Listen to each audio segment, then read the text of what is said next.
My name is Gus Nagara. I am the Associate Director of Post-Secondary Programs. So my team and I, our main focus is helping all our college students with any resources they might need throughout their college journey. So we really just hone in on that and doing whatever we can to make sure that we meet your post-secondary goals. And I currently work with our third and fourth year students. My name is Olivia De La O. I'm the post-secondary program coordinator.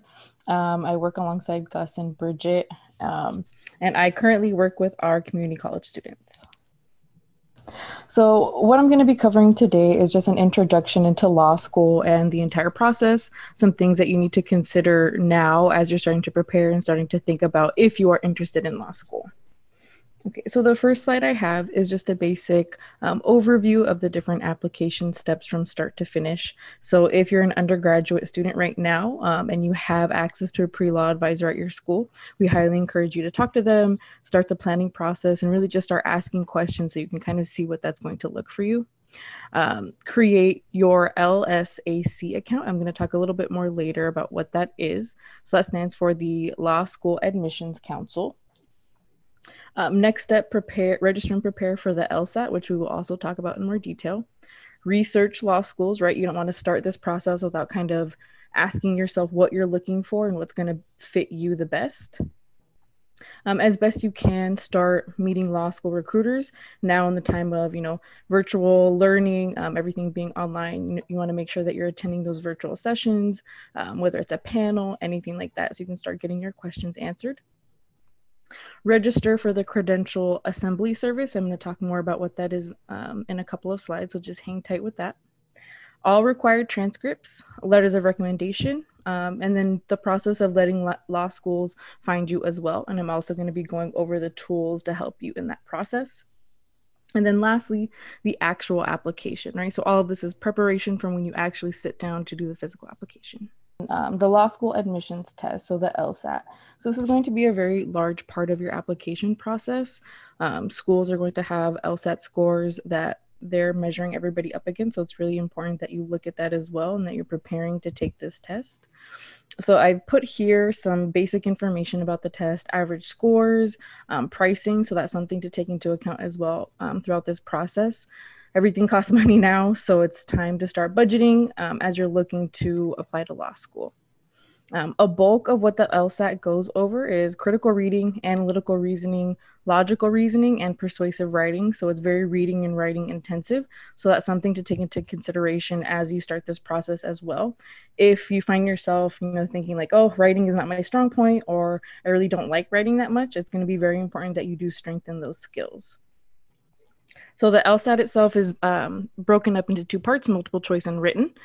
It's only offered on a computer format, so that's important to know as well when you go into the testing environment. It is offered year-round starting in May, and you can take retakes, but there are limits to the retakes, right? So it's important that as you are preparing for this test, that you are preparing to the best of your ability. Because the test is pricey, so you want to make sure that if you are taking that test and spending that money, that you are putting your best effort forward. Okay, so moving along, as you start looking into picking the best law school for you, there are some things that you should take into account, right? Besides just the name of the school, but their particular curriculum. So first year law student curriculum is the same across the board for all law schools. It's once you start getting into your second year that your specializations and your electives will start to vary. So you want to look at the curriculum to see if they are offering specializations that you're interested in, and very specific things that they could offer you. You want to look at the information that they have about the bar exam and how to prepare for that. Again, this is another part of the whole becoming a lawyer process, and I'm going to go into this in a couple more slides. You want to look at class size. So how many people are they accepting for their cohort or each year? What is that learning environment going to look like? Just like right now, you have a preference for how you like to learn. The same thing is going to be true from when you enter into law school. What's the environment like, right? Looking not just the physical location, but what is the environment of the school? Do you feel like you would fit in there? Diversity, if that's important to you, you want to see what the law school looks like, what the class makeup looks like. And obviously you want to look at tuition as well. I gave some examples underneath for a couple of law schools. So we can see USC $68,000 per year. Southwestern Law School, around $55,000 per year. And then you see Hastings right under $50,000 a year.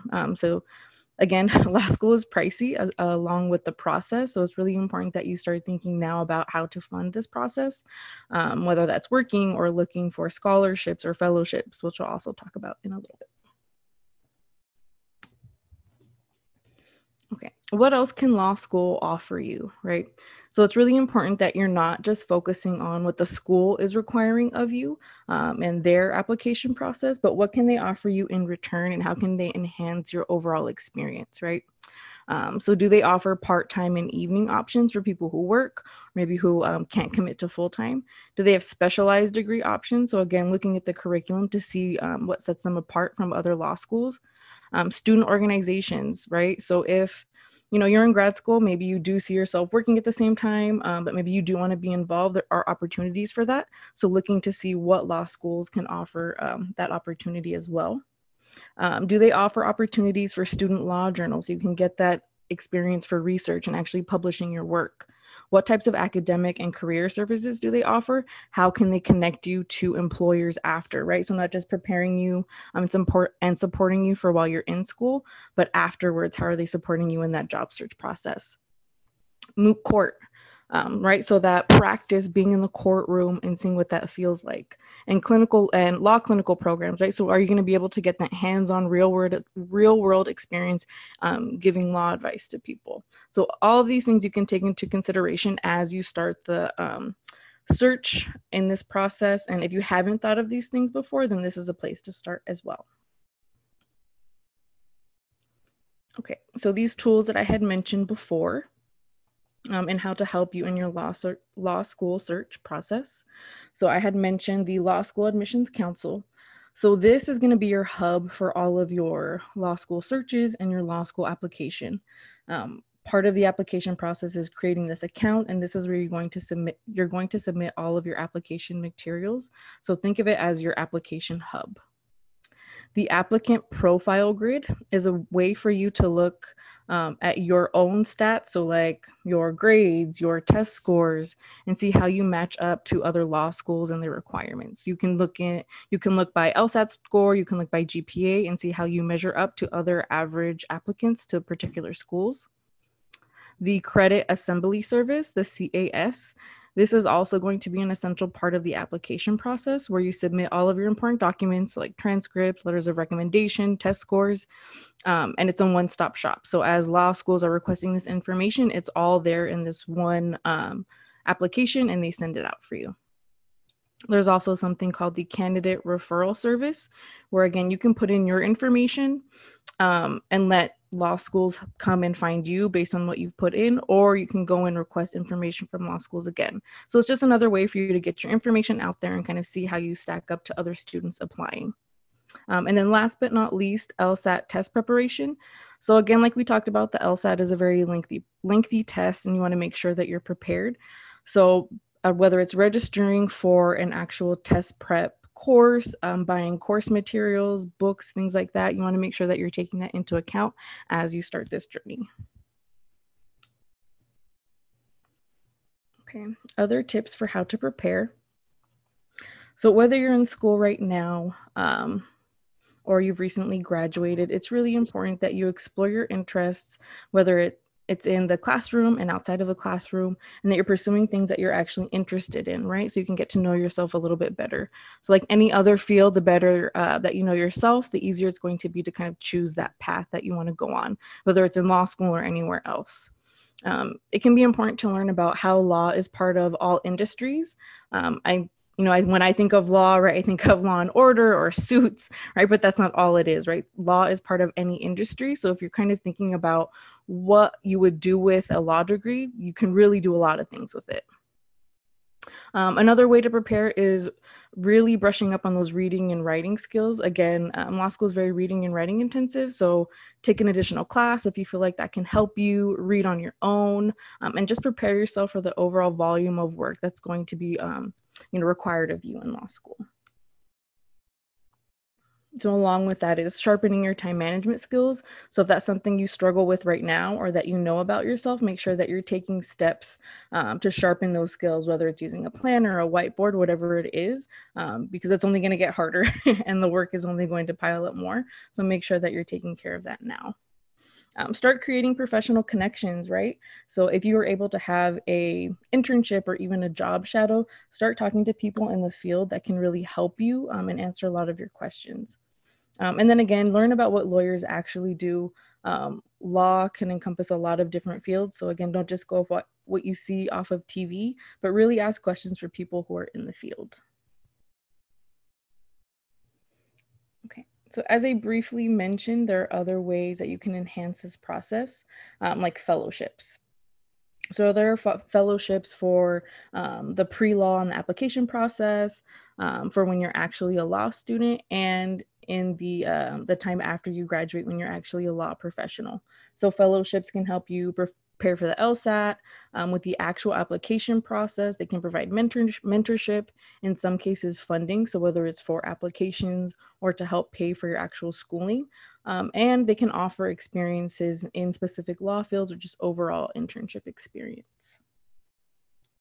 So I have a couple examples. The first one called Immigrants Rising Pre-Law Fund and Immigration Law Fellowship. This one's particularly for undocumented students. So if you do identify as an undocumented student or know someone who does identify as an undocumented student, please let them know that there are fellowships and specific opportunities to them, that this door is not just for people who can qualify for traditional funding.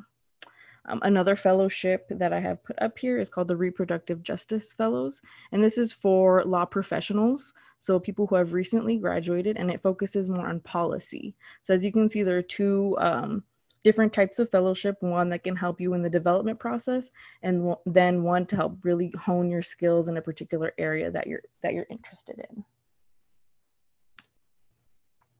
Okay, kind of segueing into different types of law. So again, it's not just what we see on TV in terms of criminal law, but there are all different types of law to take into consideration if you haven't really thought about it yet.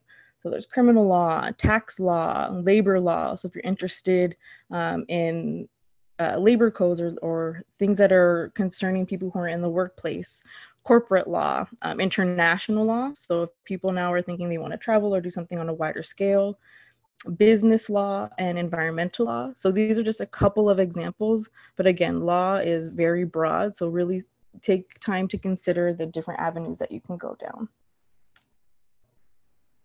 Okay, and then I'm going to end with talking about the bar very briefly.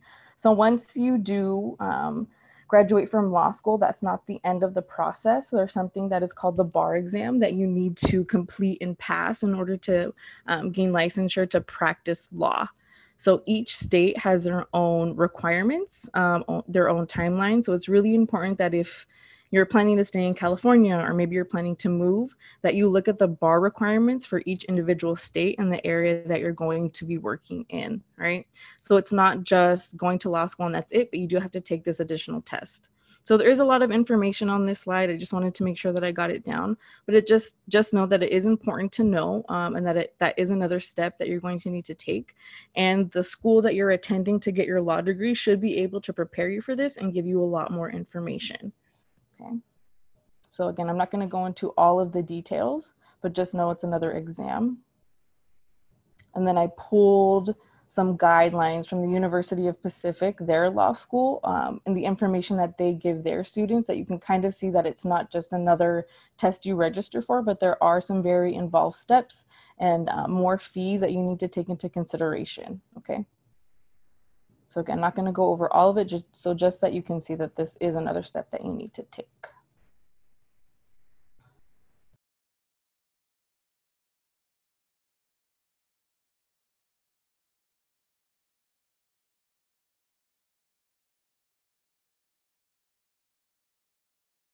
Good evening, everyone. My name is Keith Barnett. I am an attorney at the law firm of Troutman Sanders. We are based in Atlanta, but we have offices throughout the country. I am a 1993 graduate of Grant High School. I went on to UCLA as a Fulfillment Fund scholar, and then eventually went to Duke Law School. And after I graduated from Duke, I started my career in California. And after about 4 years, I moved to Atlanta. And my entire career, I've been at a law firm.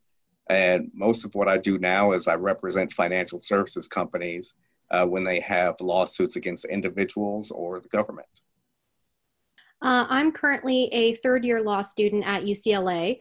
My path to law school is a little less traditional. I graduated college, not really sure what I wanted to do. I was always interested in emerging companies and venture capital. So I started working at a startup in email marketing. And I did that for about 2 years before I realized email marketing was not my passion. So on a whim, when my friend was taking the LSAT, I decided to study with her, and the rest is history. So I'm currently a summer associate at Gunderson Detmer, which is a firm based in San Francisco, but also has offices around the country and the world. And they focus on representing early stage companies and venture capitalists, mostly in financing. So that's where my interests are. And I'm also doing a joint MBA. So I'm currently in my first year of the MBA. So I'll be graduating next fall or next spring.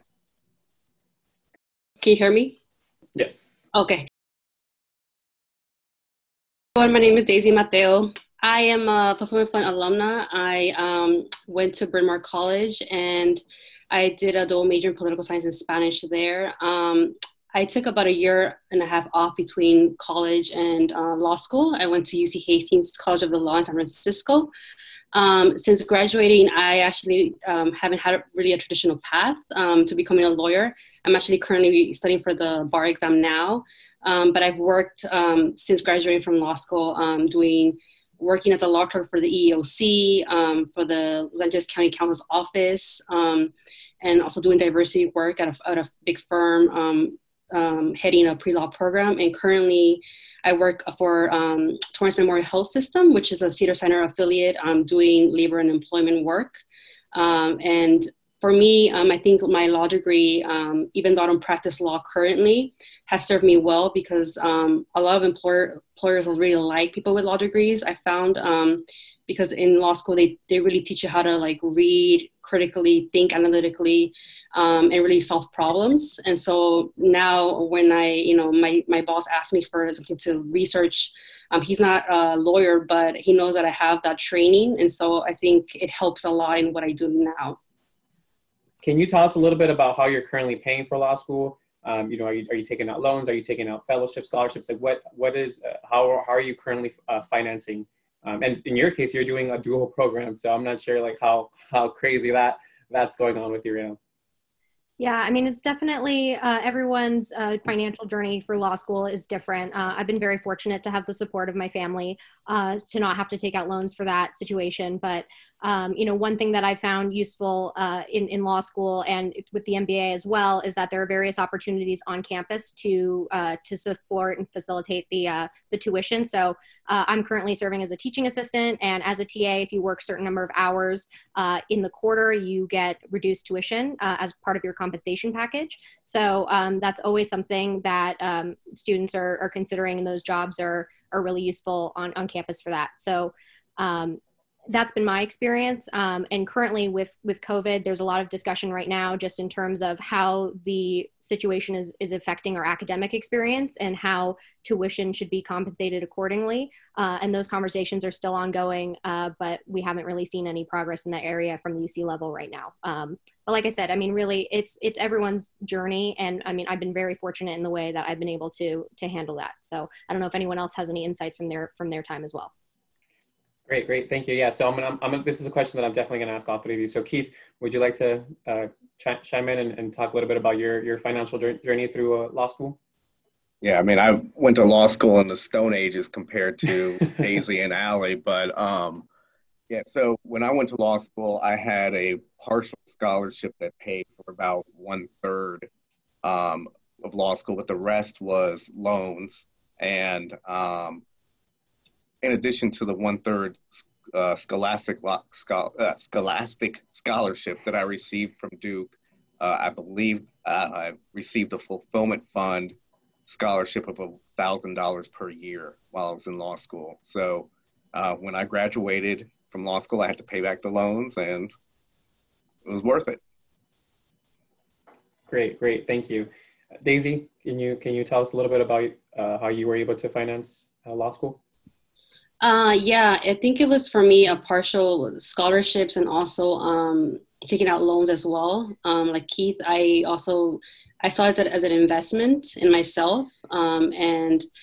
But I think also before going to law school, I was really aware that year and a half that I worked as a legal assistant, I saved as much money as I could.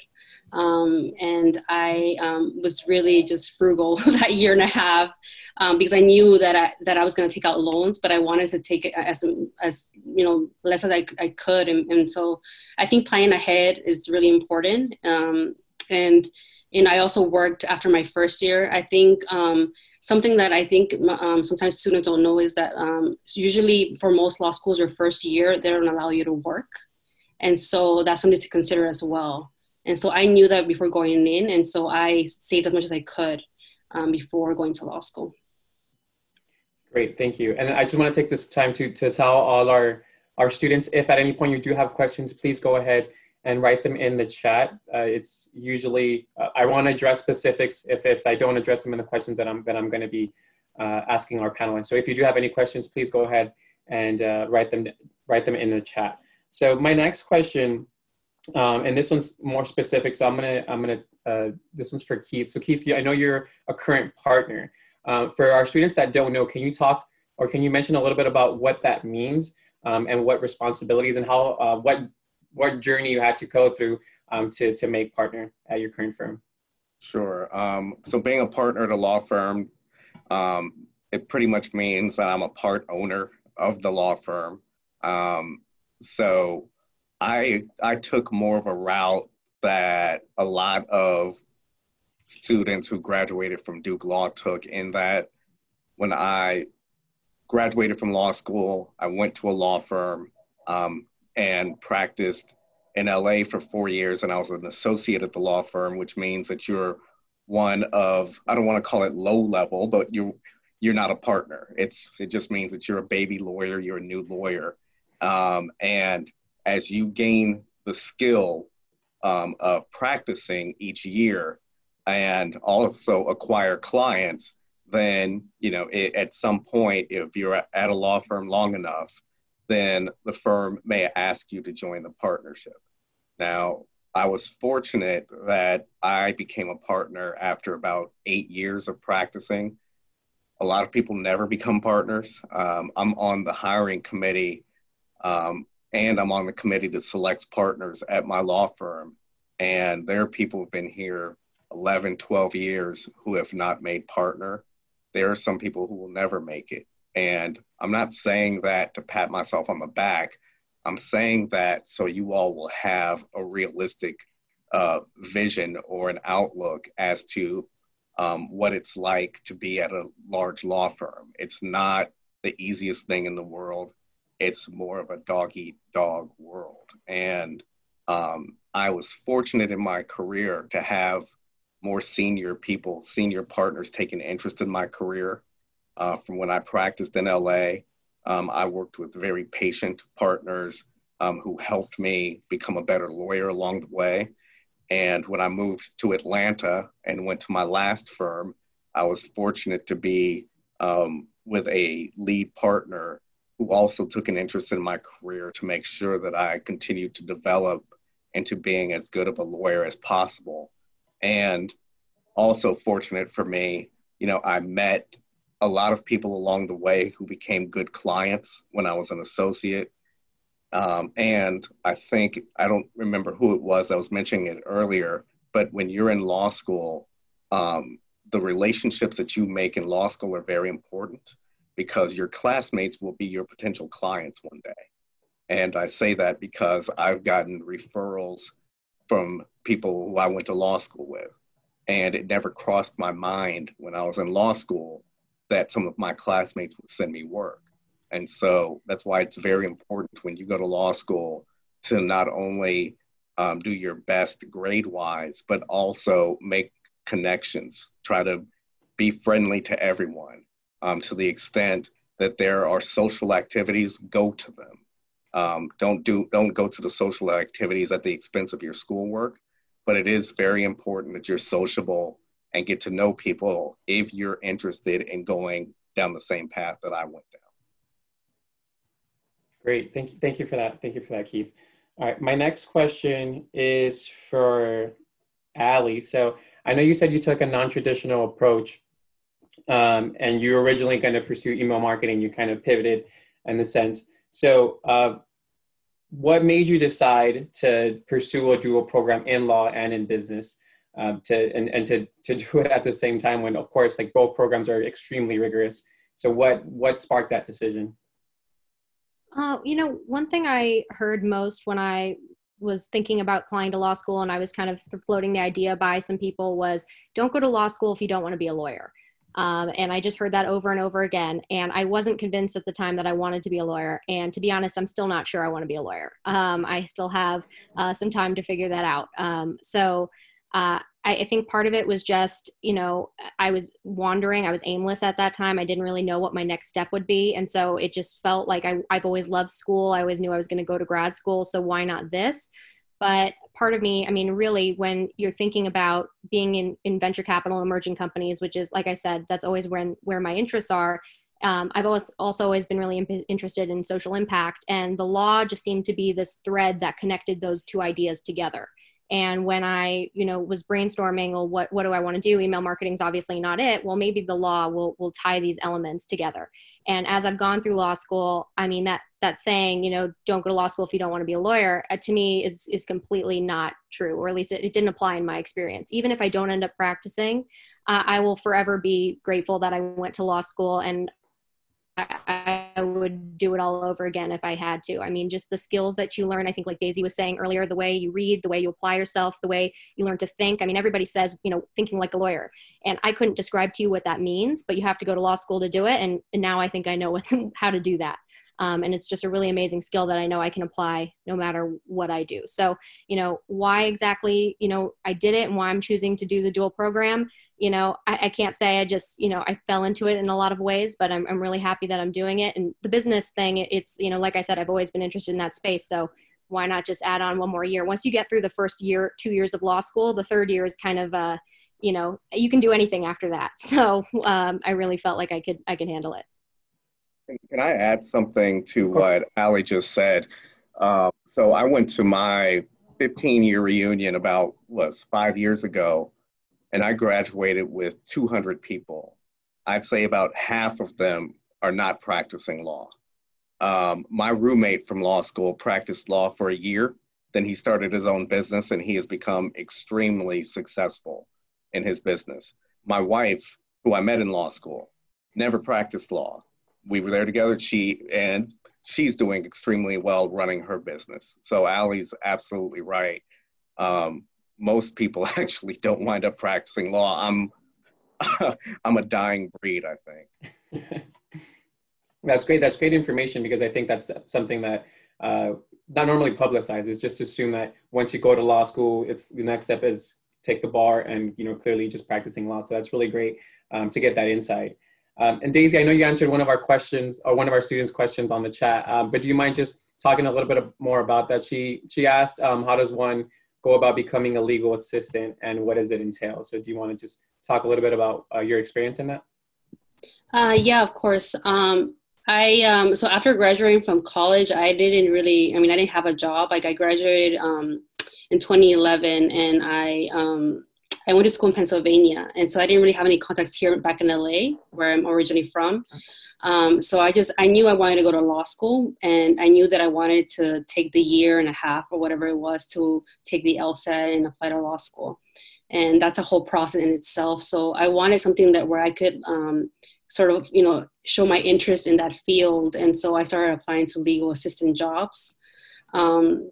I didn't have any experience in it, but I found that most small firms were open to hiring a recent grad, particularly if they were looking for somebody that was more like entry level experience. When I interviewed, I remember my boss asking me about my interest in going to law school. So she knew that this was sort of a short-term position, and the previous person in that position had gone to law school. So there was like a high turnover rate. But I think that year and a half, knowing the fact that my boss knew that I was interested in going to law school really helped, because she also gave me pointers when I was applying to law school. And so, she became one of my letters of recommendation. And so she really got to know me well, and really motivated me to go to law school and apply. And so that's sort of kind of how I fell into that position. Great, thank you. And then just, Allie, do you want to piggyback a little bit about, I know you mentioned you're currently a summer associate. Do you want to talk about what that entails and how you got that position? Yeah, so I'm really fortunate that I got to have my experience as a summer associate last summer. I did the full 10 weeks at a firm. Nobody in my family are lawyers. I don't really know any lawyers, so I didn't really know what the recruiting for big law would look like. But the school and, I think like he said, making friends in the program that, know the process, like everybody really supported each other and carried me through that, which was great. Just the recruiting on campus, which can be heavy lifting. So campuses will usually bring the firms to do that. We actually, UCLA, we had a hotel and the firms would come in, and for 3 days from like 8 to 6, you would just be in and out, like revolving doors of interviews for big law firms. It's very interesting. I've never done anything like that before. So like I said, I ended up working at Gunderson Detmer through that process, and it's a 10-week program, and you get to work under the mentorship of practicing attorneys at the firm. They assign you, projects that they're actually working on, and you get to go through with them. So I worked on a lot of financings for companies, learning what that process looked like, how companies get funded, looking at term sheets, things that I hadn't studied in like my contracts class 1L year, but actually, applying some of those concepts in practice. So, the summer associate program was really useful for me to, really realize what it would be like to be a lawyer and help me navigate. Like I said, I'm deciding whether or not to practice. So it really gives you a sense of direction there, which is really great. Plus the social aspect is really fun. They take you out to a lot of really fancy dinners. So I recommend it just for that reason. Great, thank you. So we have another question that just popped up from a student. So I'm gonna ask Keith, how would you go about finding more experience and building a stronger resume outside of school? So when I was in college, I had jobs throughout college. Actually, my freshman year of college, I worked at UCLA Law School. My sophomore year of college, I worked at the Anderson School at UCLA. And then after that, I worked at a law firm. And that was extremely helpful to me, not because it looked good on my resume, but I befriended all of the lawyers there, and they told me what I needed to do to get to law school, because like everyone else on this panel, I didn't have any guidance on law school. So they told me about the importance of grades, the importance of the LSAT. And, at that point in time, my grades were pretty decent at UCLA, but they were not at the level where they needed to be for me to get into a top law school. So I buckled down a lot more thanks to that. So building up your resume outside of school, at least to get into law school, I'm not in admissions at a law school, but based upon my experience, the most important things are your grades and your LSAT score. And if you've worked, that's great, but it's really just looking at the grades. Now, if you work outside of law school, you may need letters of recommendation from your employer or something like that to talk about what a hard worker you are. But it really is just your grades and your test scores are so important. Great, thank you. And then Keith just mentioned that how important the LSAT scores are. So I'm going to ask this question to Daisy. What was your strategy studying for the LSAT? What helped you? What was challenging? Just tell us a little bit about that experience. So I actually took the LSAT 2 times. And I think my recommendation is if you can take it once and do it right, but most people sometimes take it more than once. The second time that I took it, I was working full time. But I think in a way it kind of helped structure sort of what my study time, because I knew I had limited time to study. And so every day after work, you would set an X amount of time of hours to study, logic games, or what was it, reading comprehension section. and made myself like a study schedule while I was working full time. I started early. I know sometimes programs have like a certain kind of like period where you can study, but what I found was it was helpful for me to just kind of review, like light reviewing before the actual course started. I actually also took a LSAT prep course. I think that it was really helpful for me to do that because I wasn't very good at test taking, and I didn't know that exam there's a specific way to take it, and so those prep courses really do help. I did that. I think that also helped me be on track with my studying while I was working. And so just kind of planning ahead, like I remember I planned so that I would take some vacation time during like a couple of days before my exam so that I would kind of like ease into it. And just kind of letting my employer know that I was going to take this exam. That was really important to me. So I think just planning ahead and really just sticking to a plan of a study schedule really helps. Thank you. And Ali, same question, since I know you probably took it not too long ago. Yeah, I mean, I think everything Daisy said made perfect sense. Like I was also studying, working full time when studying. I think for me, I'm the type of person I work. It's helpful to motivate when I have somebody to keep me accountable. So it was really great studying with a friend who was also preparing for the LSAT at the same time. So we kept each other accountable through that process. So if that works well for you, if that's an approach that works for you, I'd highly recommend it. And we took a prep course together and split the cost. So we'd, come together, twice a week, and we'd take the courses together online. And that was just really useful to stay motivated and have some encouragement through the process. So I'd recommend that as well. Thank you. Thank you. So a lot of law school programs allow you or to specialize in something, right? So this question is for Keith. Keith, I know a lot of your experience is in the financial service industry. Was that intentional? So did you specialize that while you were at Duke, or was it just something that as you tested the waters, something that just kind of came natural to you? No, I never thought I would be practicing law doing financial services. And just to back up a little bit, I assume it's still this way at law schools. Ali can correct me if I'm wrong, but your first year of law school, you don't choose your own courses. You choose, they choose them for you. They're core courses like in contracts, criminal law, torts, civil procedure. I don't remember the other first year courses, but there are certain courses you have to take as a first year. And then your second and third years, you pretty much take what you want. So if you do want to focus on a particular area, then that's great, knock yourself out.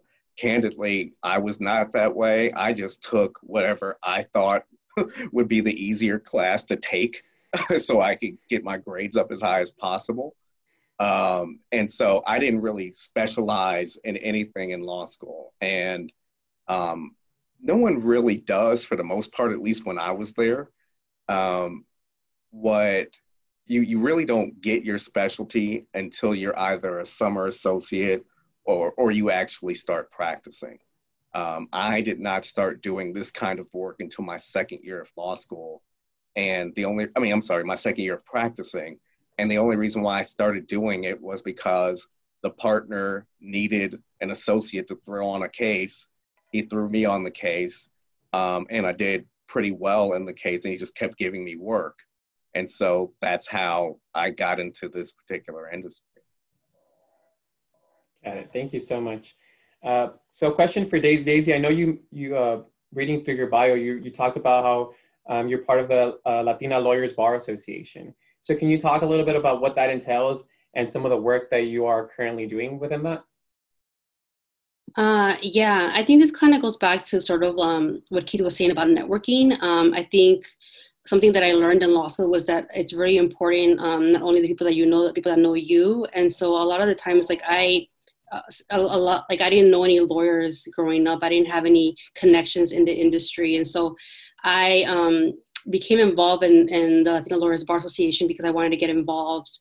Well, I wanted to have Latina lawyer mentors who, were practicing and knew about the field. They could give me advice as I was going through law school.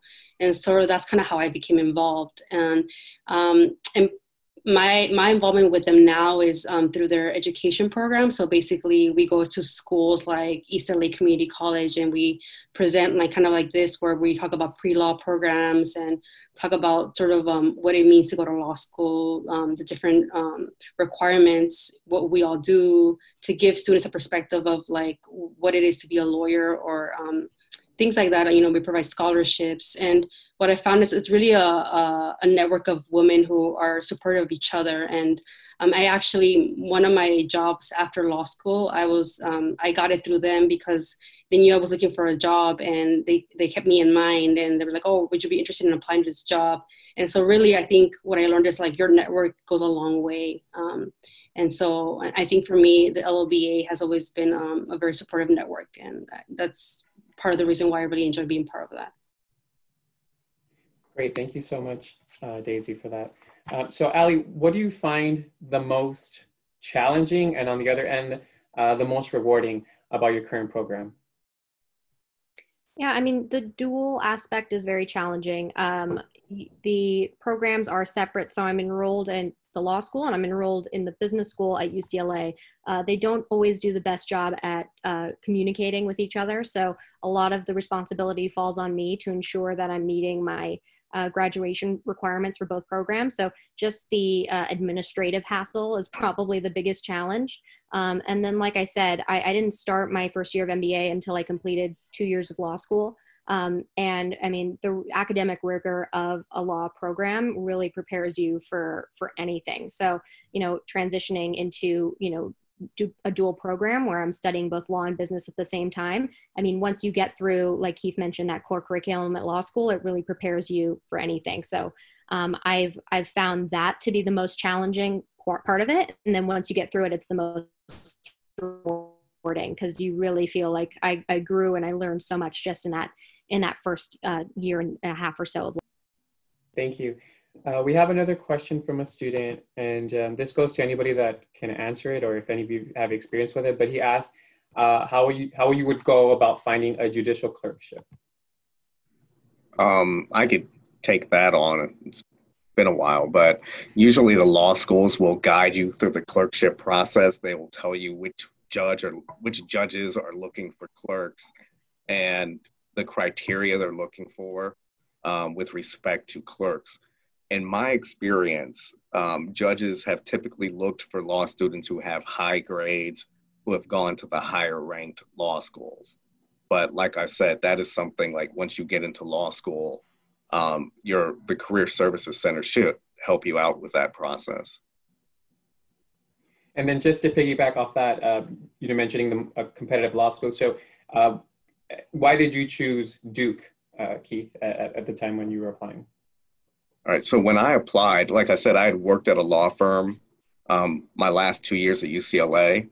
And so it was the lawyers who were telling me which law schools I should apply to. And I chose Duke because it was different than any experience I'd ever had. I grew up in the San Fernando Valley. As I mentioned, went to Grant High School, went to UCLA, and had never been on a plane my entire life. And I'd never been outside of LA.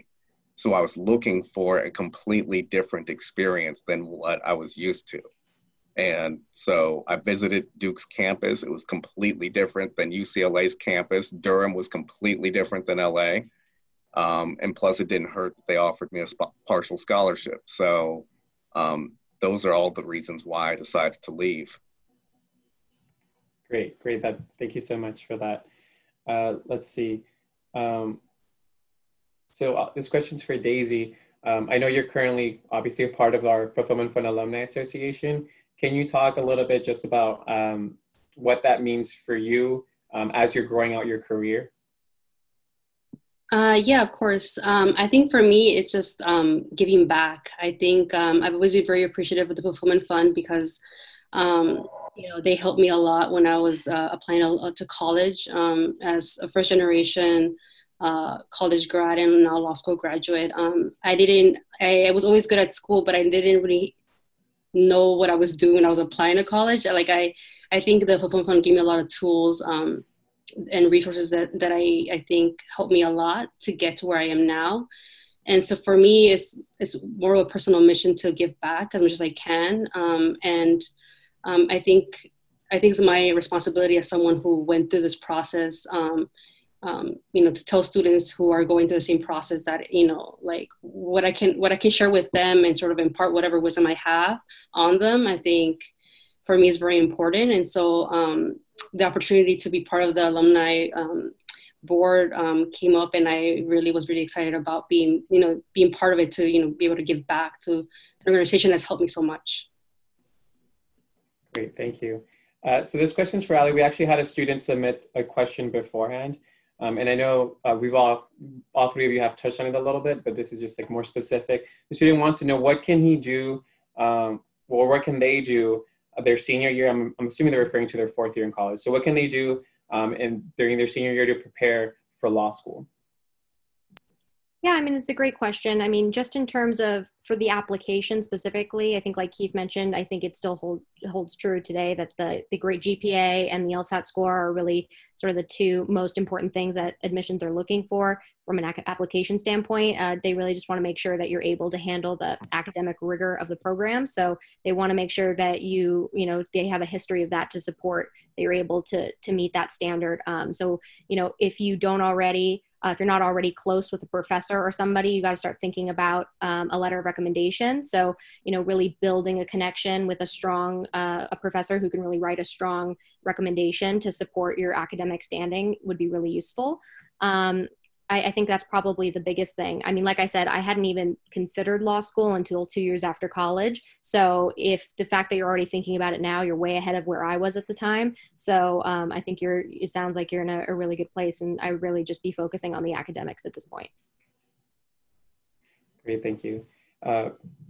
Question for Keith. So I know in addition to all the work that you do, you talk about how you also write and you lecture about different topics within the financial industry. So can you tell us a little bit about what it is that you write about, what you lecture about, and why that's important to you?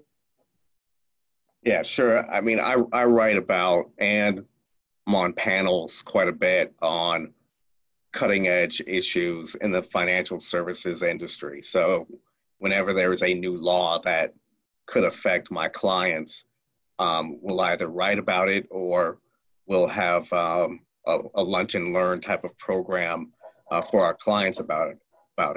And the reason why we do that is not only to keep, so I can stay abreast of the latest things that's going on in my industry, but also it's networking, it's client development. And so typically when I have clients, especially those who are in the fintech industry, who are constantly asking me questions about what the government is doing with respect to A, B, and C, they know that I'm staying on top of these things, and they know to reach out to me if they have any more in-depth questions that affect their business. So for the most part, I do these things for client development, but also so I can stay on top of these things as well. Great, thank you. And this question's for both Daisy and Ali. So as I was doing research, preparing for the panel, I came across, it was on the census website, and it talked about how in 1960, only 1 in 25 women, or 1 in 25 lawyers were women. And then in 1995, 1 in 4. And now currently back in 2018, it's 1 in 3, so 38%. So it's, currently or slowly rising. Can you talk a little bit about what that means to you, and maybe give advice to some of our young female students looking to pursue a degree in law? So I think looking back, my first year, most of my classes were mostly female. And so I kind of got that later half. And I think while there's a lot of improvement in terms of like a lot of females in law school, there's still not a lot of female partners or females, at a more like higher level, like judges. And so there's still a lot of work to be done. I think it's important to surround yourself with people who, support you and empower you. For me, I found a group of friends in law school who were mostly women, really, who we supported each other throughout the process. Because, I mean, it can be hard, like law school can be a grind. And I think that it's important to kind of have a support system throughout the process. And again, that's why I also like look into outside sources like the Latina Lawyers Bar Association, which is all Latinas, women empowered. And so to listen to their stories about how, law school was when they first started, when there was maybe one or two of them in law school, like made me realize just how empowering it was for me to be in law school, and how much more we have to to do to get to to be better, but that that there's people out there who are supporting you and who believe in you, I think, most of all. Thank you. Yeah, I mean, just to sort of jump onto that as well, I think that I haven't really noticed a disparity in my classes. Like, I feel like we've come a long way in that. But like Daisy mentioned, when I'm looking at my law firm, we're not seeing a lot of women in partner roles or, the top level, mentors at the law firm. So, as a summer associate, that, became more clear to me than I'm during my law school experience, but actually seeing that in the field and practice was more apparent. So I think, like Daisy said, building a network of female friends in law school that I know will be sort of lifelong friendship to support each other in this career will be really meaningful. And there's just a lot of power that comes with being a female attorney. So, I think to what Daisy said earlier, just being able to give back to other women that are, aspiring to take this career path, I hope to continue to do that beyond, graduation. And even if I don't end up practicing, but just being in this, space as a woman will be really great. And hopefully we can see those numbers continue to grow. Great, thank you both. So this is the last question that we have. And then from there, I'll just let each of you say like a final word. So student asked on the chat, what major did you decide on for your bachelor's? And does it matter if you choose a major that's law related? I mean, I was a political science major. No, I don't think it helped me or hurt me at all to be a poli-sci major going into law school. It does matter if you decide that you want to be a patent lawyer or some sort of hard intellectual property lawyer, because they like people who have a science and engineering background to be patent lawyers. I'm not saying it's impossible to be a patent lawyer if you don't have that kind of background, but you get a lot of extra points if you have a science and engineering background if you're going to be a patent lawyer. Great. Daisy, Ali, any words on that? Yeah, I double major in political science and Spanish. What I found is most people that go to law school more often than not are political science majors, but that's not a requirement at all. And I can tell you this for a fact, because when I worked heading the pre-law program, a lot of the students that apply to law school, some of them were in political science majors. And so I would say that in terms of when you're choosing a major, to choose something that you're generally interested in, because law schools like to see people with a variety of different interests. Unless, I think Keith mentioned, you're interested in being like a patent lawyer, and then you need to have like a science background. But I wouldn't choose a major based on, going to law school as kind of that. Yeah. Great, thank you. All right, so at this time, we can start with Ali. So just final words of advice, of encouragement, or just anything that you think that our students that are looking to pursue a law degree should know. Yeah, very, very open. But thank you all so much for having me. It was really great, chatting with you virtually. I wish you all the best in this process, whether you choose to pursue it or not. I mean, I had no idea what this journey would be like when I considered going to law school 3 years ago. But like I said, even though I'm still not sure what my next step will be, I will forever be grateful that I took this step and I went to law school.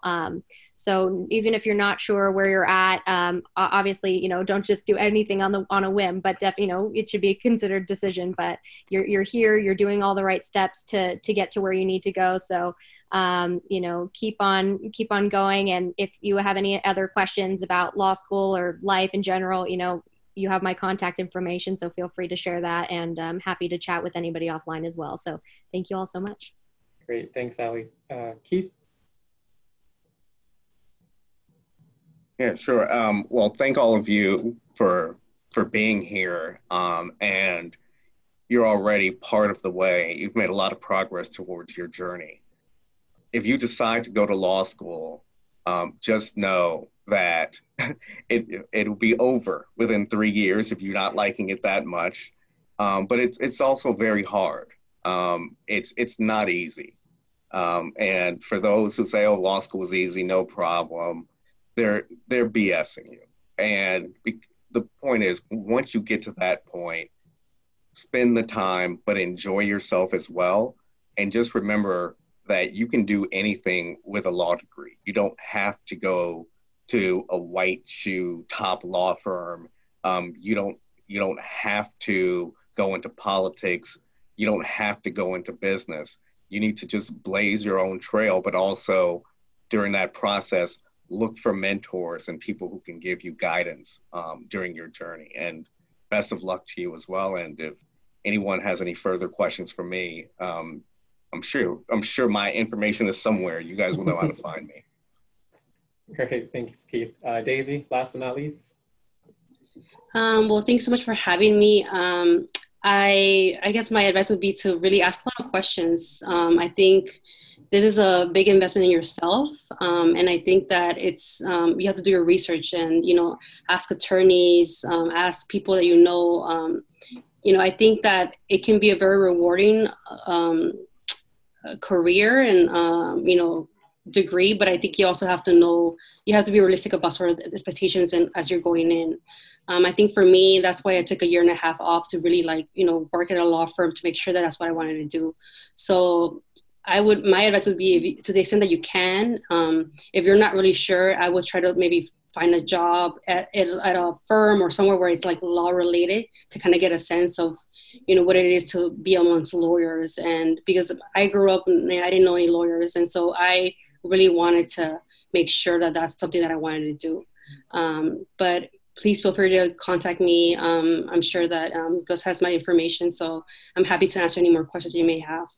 Thank you.